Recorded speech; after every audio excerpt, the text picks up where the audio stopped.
Биз бүгүн Бакаатада карлар үйүнө келатабыз.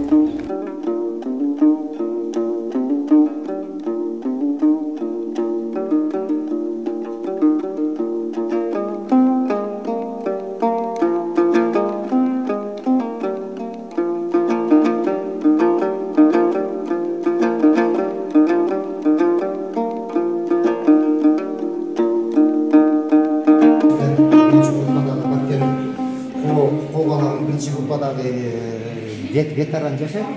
Бул болсо ошерге жашаган үйү. Ошо жана айтып атко устачылык менен алектенет деп. Мына азыр мына өз колу менен жасалган мындай наборлор кыргыздын бир тамак ашына керектөлүүчү, үй турмушуна аябай керектөлүүчүлөрдүн ушуну отуруп өз колу менен оймо чиймелерди салып сайынча жасайт. Анан кийин мынакей моундайларды ушу станоктон чыгарып оймо чиймелерине чейин өзү жасайт. Азыр ошол жерде мынакей ошо Талай дегендин үйүндө турабыз. Муну күз күнү мындайды жана өкмөттө жасай албайт. Азыр мына карасаңыздар кандай эмгек менен жасалган. Анан ошо мен ойлойм ошол жерде жашап алаксып калганына да Кудайга шүгүр дейбиз. Ушуну убактысын бөлүп ушуга бир актанып муну келинчеги кичине жардам берет дагы. Баары жакшы, мынакей жашоо жакшы, баары жакшы, бирок айла жок ушул жашап калды. Биринчи группада майып болуп. Мен Кудай буйруса айгат деп үмүттөнөбүз, жакшы болуп кетет деп. Көгөйдүн тургуну болом. Азыр эми көгөй болуп калды. Илгери Иван Алексеевка деген айыл болчу, чоң айыл болчу. Анан кийин ошол төрөлүп өзүп, лицейди бүтүрүп, Дасавты бүтүрүп, анан Германиядага 2 жыл службага кетип, 85-жылы кетип, 88-жылы келдим, 87-жылы келдим. Анан кайта келип туруп, военкоматта 2 жыл иштедим, писер болуп. Анан кийин военкоматтан 2 жыл иштегенден кийин кичине нюанстар болуп, анан кийин Ак үйдө болгайдадым. Тууганбай ака экөөбүз болгайдадык Ак үйдө. Анан кийин ал бүткөндөн кийин Баткен коогалаңы болуп, 99-жылы Баткенге коогаланга военкоматта 1-чи категорияда учетто турам мен.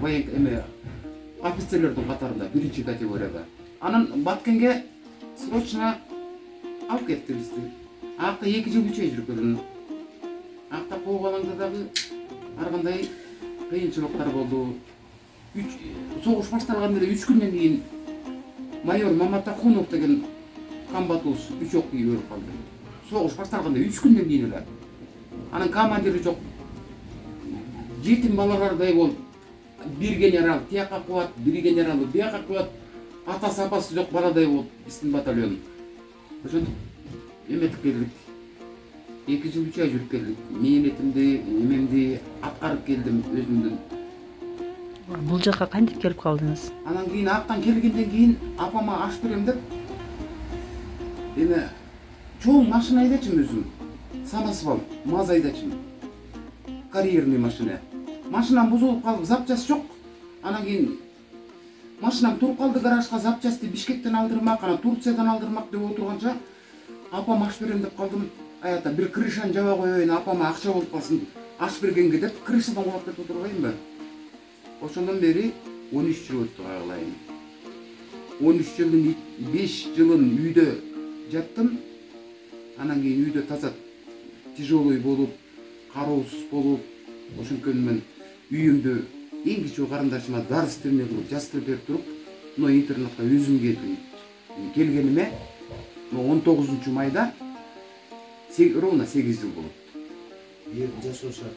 Анан бирдин жашоо шарты мына өзүңөр көргөндөй, мына кагылайындар, ыраазымын. Бирдин жетекчилерине, бирдин нянькаларына, бирдин поварларына, медсестраларына аябай ыраазымын. Любой жагынан колдойт. Больница десе больницага апарышат, укол десе бер да бар, күнү түнү жаныбызда. Жашоо шарты жакшы аябай. Анан кийин ушинтип директор рахмат, ушинтип бир помещение берип койгон. Күнү түнү ушул жерде отурам.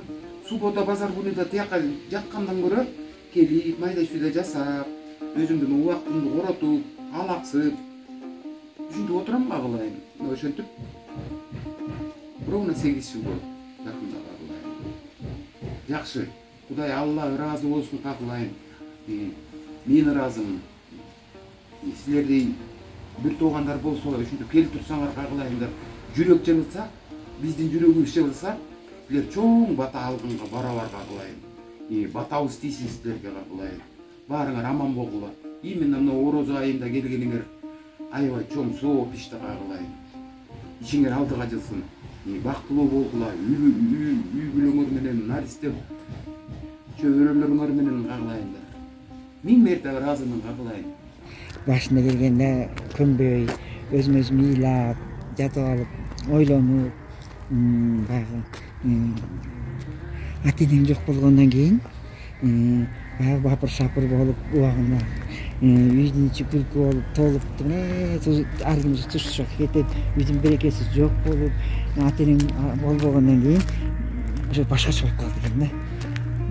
Мен бир туугандарым да кайтыш болуп кетти да. Менен ойлоп. Ушундай ошолорду ойлоп отуруп да ойлоносуң да өзүнчөчү. Бир убакта ата-энесинин колунда жүргөндө баары саңдуу болуп, үйгө береке. Ошондо бир ата менен эне өзү бакчы экен да ошол убактарда. Ушундай жетишип турган экен. Баарыбызды кийиндирип, ичиндирип, баарыбызды жетишип турган экен. Ал кеткенден кийин үйдө береке жок, эч ким жок. Баягыдай экиркидей, мына сайыз убагында жок. Үйдө аларды ойлоносуң, башканы ойлоносуң. Өзүң бассам турганда мен өзүм да сакырдым. Сакыр болуп калгам. Өзүмдү карайм жерде. Мен эрте базам, кечки амал базам, зарядка жасайм.